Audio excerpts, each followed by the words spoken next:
Thank you, Mr. Chairman, and thank you for holding this hearing on SIGTARP's audit today. I look forward to the Special IG's testimony and his report. Mr. Chairman, I believe examining the federal government's role in AIG bonus is important, and it must be done by this committee. It is clear that this committee, having broad jurisdiction and the willingness to do oversight, cannot be discounted. As you might imagine, I would say that financial services should have helped prevent this and overseen it every step of the way, as should the New York Fed. But you will also find that today I'm concerned that the era of political bankruptcies is just beginning.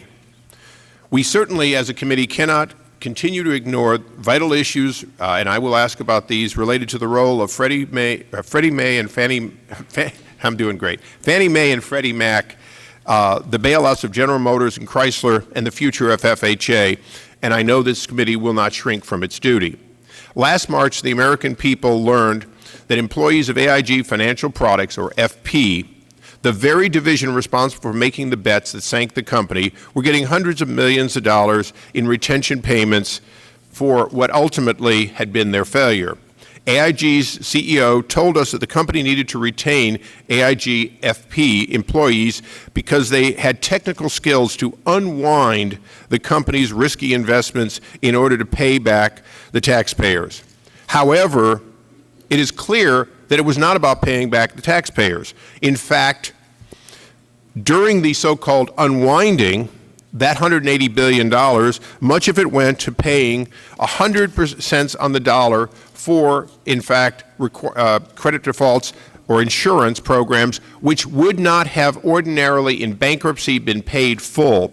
And more important, the Treasury made a decision at the very time in which mark-to-market was on everyone's lips not to, in fact, purchase these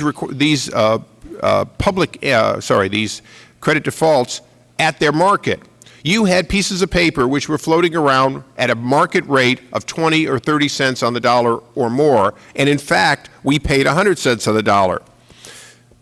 Many people during this hearing will probably not have realized that AIG was a conduit for paying Goldman Sachs and others billions of dollars at 100 cents on the dollar, when in fact that paper would ordinarily have been discounted considerably, meaning permanently these people who got $168 million in retention bonuses were part of a larger political bankruptcy that led to the higher price being paid, in fact 100 cents on the dollar, when in fact the market rate was a fraction of that. Mr. Chairman, I might point out this went on under the Bush administration. This is not something that this president did anything but inherit. And I hope that we will recognize that what we're doing here today is talking about a pattern of mistakes that I will characterize mostly as political bankruptcies being run by the government. The pattern of rewarding failure during the Bush administration, unfortunately, appears to continue during the current administration. Rather than learning from the mistakes of his predecessor, President Obama has entangled the federal bureaucracy across the private sector. Rather than letting failed companies fail through a bankruptcy system, we constantly are putting money in and then political influence. Mr. Chairman, General Motors was a political bankruptcy. Chrysler was a political bankruptcy. The American people and their kids and grandkids will pay the price.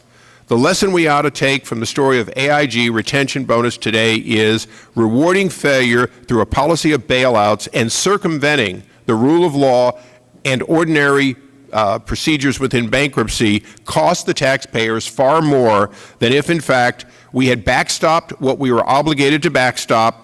If we had said to the bankruptcy court, you determine what portion the federal government should pay, and the American people will step up to the plate. However, no one on either side of this dais for a moment believes that 100 cents on the dollar would have been what the American people would have paid. Tens of billions of dollars were paid out because this was a political bankruptcy and not handled by a federal judge as our law requires. Mr. Chairman, I thank you for your indulgence and yield back.